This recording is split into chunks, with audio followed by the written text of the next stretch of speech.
satu buah teorema yang membantu kita untuk mengidentifikasi deret mana yang divergen. Jadi kita tinjau misalkan kita punya deret AM ini yang konvergen ke L, misalkan. Nah, ingat bahwa ini artinya adalah jumlah parsial dari deret ini konvergen ke L. Artinya limit n menuju tangga dari jumlah parsialnya sama dengan L. Nah sekarang kalau kita meninjau jumlah parsial untuk n tambah satu buah suku, demikian juga limit n menuju tangga dari Sn tambah 1 sama dengan L juga. Oke, ini perlu Anda pastikan Anda mengerti kenapa jumlah parsial untuk n tambah satu suku juga konvergen ke L. Nah sebenarnya kan ini itu adalah suku berikutnya dari barisan Sn. Kalau kita punya barisan, kalau barisannya konvergen, kalau barisannya kita potong mulai dari suku ke sejuta misalkan, ya tetap aja barisannya konvergen ke bilangan yang sama. Oke, nah sekarang apa hubungan antara Sn tambah 1 dengan Sn? Sn tambah 1 itu kan penjumlahan dari n tambah satu buah suku, sedangkan Sn ini penjumlahan dari n buah suku. Berarti si Sn tambah 1, untuk mendapatkan Sn tambah 1 bisa kita lakukan dengan cara hitung dulu penjumlahan n suku yang pertama, baru dijumlahkan dengan suku yang terakhir, ya. Atau dengan kata lain, Sn tambah 1 dikurangi S sama dengan n tambah 1.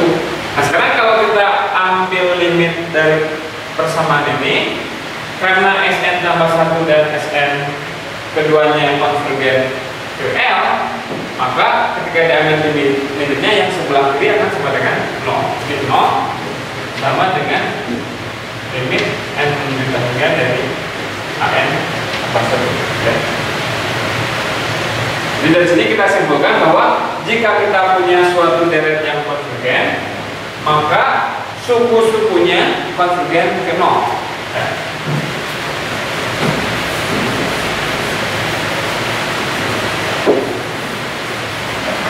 Ini kita punya teorema. Jika deret An konvergen,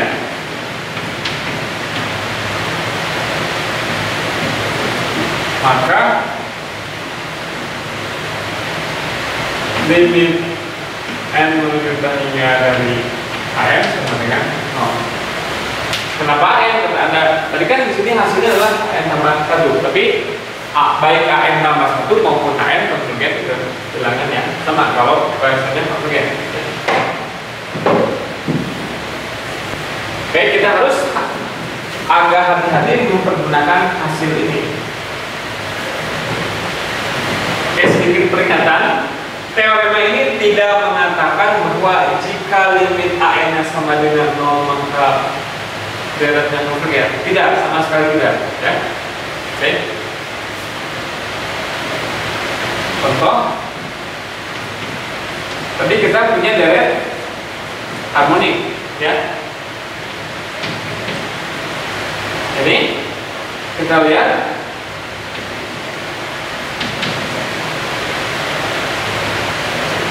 limit dari n menuju tangga n-nya sama dengan 0 dan ini divergen. Apakah ini menyalahi teorema kita?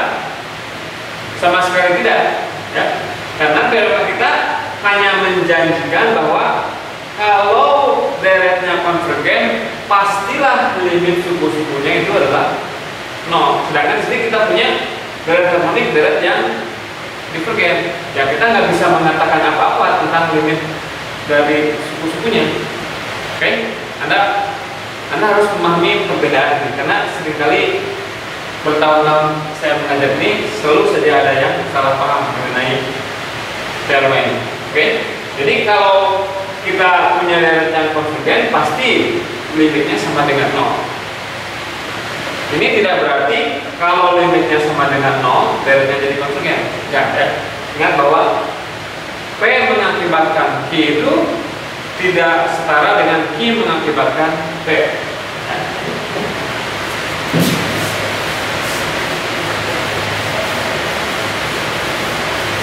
Nah, seringkali kita akan mempergunakan kontraposisi dari pernyataan ini.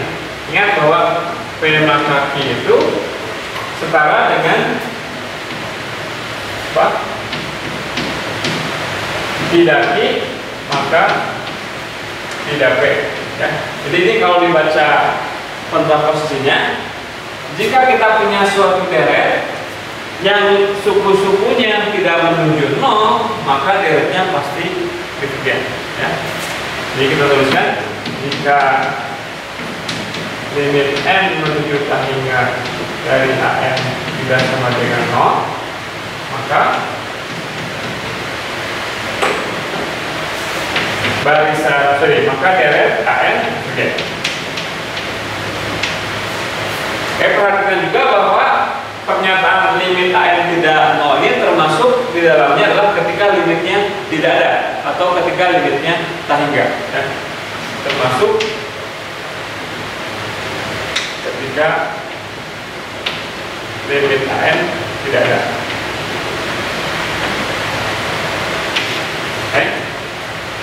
Saya ulangi lagi. Kalau limit an-nya tidak 0, maka deretnya divergen. Ini tidak berarti bahwa ketika limitnya 0 deretnya jadi konvergen. Enggak. Kita hanya menjanjikan deret, kita hanya bisa mengambil kesimpulan ketika limitnya tidak 0. Bagaimana ketika limitnya sama dengan 0? Ya, kita tidak bisa menyimpulkan apa-apa dengan menggunakan teorema ini. Kita harus menggunakan tools yang lain untuk bisa menyimpulkan tentang deret tersebut. Seperti halnya tadi di deret harmonik ini, kita tahu bahwa limit dari super n-nya sama dengan 0, tapi kita tidak bisa menggunakan teorema ini untuk memberikan kesimpulan apakah deretnya ini konvergen atau divergen. Ya. Jadi kita beri contoh.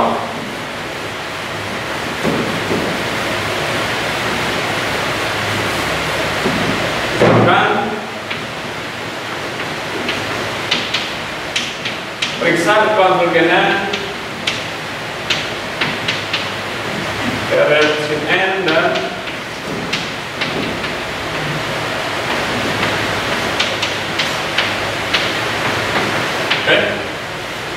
untuk yang pertama kita lihat bahwa kalau kita tinjau grafik sin,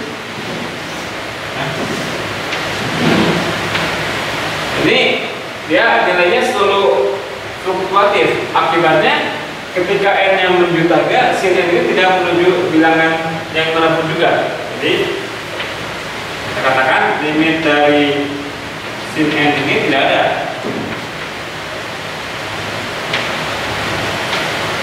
Nah, ketika tidak ada itu masuk ke kriteria bahwa limitnya tidak 0. Akibatnya menurut teorema ini sering disebut juga sebagai uji kedivergenan. Disebut seperti itu karena dia hanya memberikan kesimpulan tentang kedivergenan suatu deret. Ya.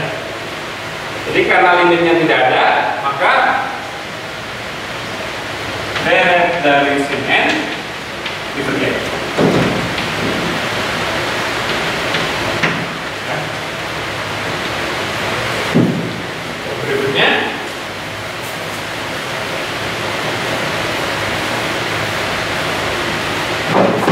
Berikutnya, untuk contoh yang kedua, kita hitung limitnya 2n tambah 1 dibagi 3n sama 5.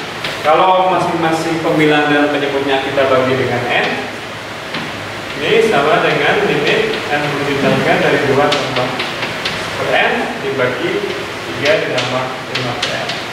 Yang atas menuju 2, yang bawah menuju 3. Jadi hasilnya 2/3. Dan lagi-lagi kita bisa simpulkan bahwa karena limit dari suku-sukunya tidak sama dengan 0, maka deretnya demikian. Akibatnya ini tidak 0 ya. Akibatnya deret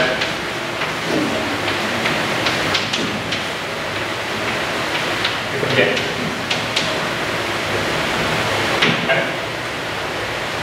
Anda juga harus hati-hati mempergunakan istilah kekonvergenan dan kedivergenan, karena kita mempergunakan istilah yang sama untuk barisan. Jadi ada dua istilah, satu untuk barisan dan yang satu untuk deret.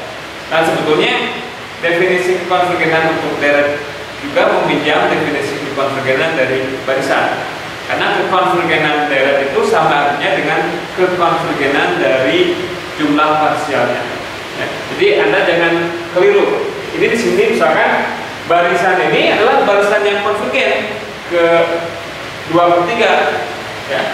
Akan tetapi deret yang suku-sukunya 2n tambah 1/3 n tambah 5 adalah deret yang divergen ya. Anda harus bisa membedakan. Di sini adalah barisan konvergen ke 2/3, di sini adalah deret ya yang divergen ya.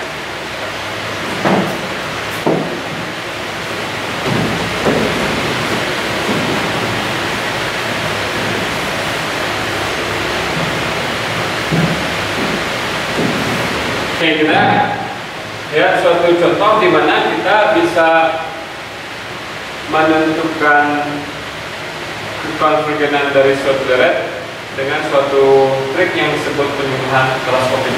Jadi kita misalkan tinjau deret ini. Oke. Kita ingin melihat jumlah parsial Kn-nya. Atau kalau mau kita bisa periksa dulu limit dari suku-sukunya ini ketika K menjumlah hingga sama dengan 0. Kalau sama dengan 0, kita tidak bisa menggunakan uji kedivergenan untuk memberikan kesimpulan, karena kesimpulannya itu hanya akan diperoleh ketika limitnya tidak 0. Kalau limitnya 0 ya nggak bisa apa-apa, kita harus gunakan uji yang lain. Di hal yang sini, limit dari suku ini adalah 0. Sudah, kita nggak bisa menggunakan uji kedivergenan yang tadi ya. Sekarang kita tinjau si seperka K tambah 1 ini bisa kita pecah jadi seperka dikurangi dari seperka tersebut ya. Kepada sederhanakan ini samakan penyebutnya, maka yang di sini jadi K tambah 1 dikurangi K dibagi K kali K tambah 1 ya. Oke, akibatnya si Sn itu ini 1/1 kali 2 ditambah 1/2 kali 3 sampai 1/n kali n tambah 1. Nah, ini adalah Sn-nya. Sekarang masing-masing sukunya kita tulis ulang dalam bentuk seperti ini. Jadi 1/1 kali 2 kita tulis ulang sebagai 1/1 dikurang 1/2. Dan berikutnya 1/2 dikurang 1/3. Sampai terakhir kita boleh 1/n tambah 1 dikurang n dikurang 1/n tambah 1. Oke. Nah, kalau kita cermat pada penjumlahan ini dengan sifat keasosiatifan penjumlahan, ini ketika kita menjumlahkan ini kita boleh saja kan menjumlahkan ini dari ini terlebih dulu. Tapi ini dari ini saling menghilangkan. Kemudian di sini min sepertiga, ada lagi temannya di sini sepertiga. Terus demikian seperti itu sampai yang tersisa adalah suku pertama dan suku terakhirnya. Jadi kita boleh 1 dikurang 1/n tambah 1. Nah, sekarang kita bisa cek apakah si barisan jumlah parsial itu konvergen atau tidak. kita lihat bahwa limit n menuju lingga dari n sama dengan limit n menuju lingga dari 1 dikurang 1 per n tambah 1. Tentunya ini limitnya berapa? Ya, ini ketika n nya menuju lingga ini menuju 0, ini sama dengan 1. Nah, karena jumlah parsialnya menuju 1, ini mengatakan bahwa si deretnya itu konvergen ke 1 juga, atau bisa kita tuliskan deret ini jumlahnya adalah 1.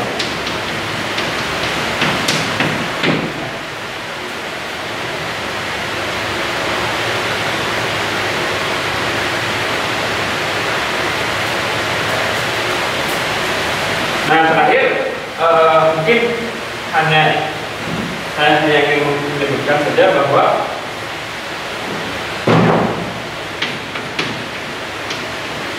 jika kita punya deret yang konvergen, maka deret tersebut boleh dikelompokkan sesuai urutannya. Jadi mungkin dikasih ilustrasi saja ya. Nanti Anda bisa merujuk ke bentuk. Jika A konvergen,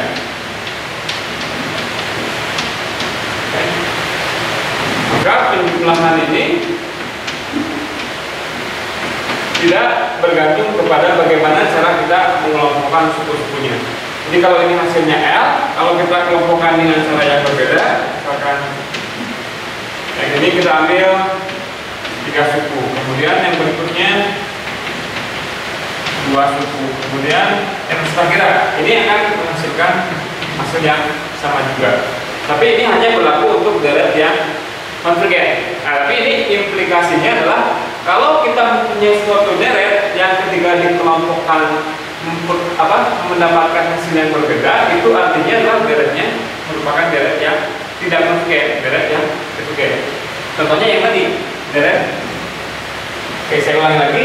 Kalau kita punya suatu deret yang konvergen, maka maka cara kita mengelompokkan suku-sukunya itu tidak akan mempengaruhi kepada jumlah deret tersebut. Implikasinya, kalau kita punya suatu deret yang dipengaruhi oleh cara kita mengelompokkan suku-sukunya, itu artinya deret tersebut adalah deret yang divergen. Seperti halnya tadi ketika kita bekerja dengan deret min 1 pangkat n. Ketika kita kelompokkan dengan cara seperti ini, hasilnya sama dengan min 1. Sedangkan ketika kita kelompokkan semacam ini, hasilnya sama dengan 0. Nah, akibatnya menurut teorema ini bisa kita simpulkan bahwa deret ini adalah deret yang konvergen. Karena kalau dia konvergen, harusnya dengan pengelompokan semacam ini ataupun semacam itu harus memberikan nilai yang sama, ya. Oke, sekian untuk video perkuliahan kali ini. Terima kasih atas perhatiannya. Kita akan lanjutkan lagi berikutnya dengan uji-uji deret, bagaimana kita bisa menyimpulkan apakah suatu deret itu merupakan deret yang konvergen atau deret yang konvergen atau deret yang konvergen. Terima kasih atas perhatiannya.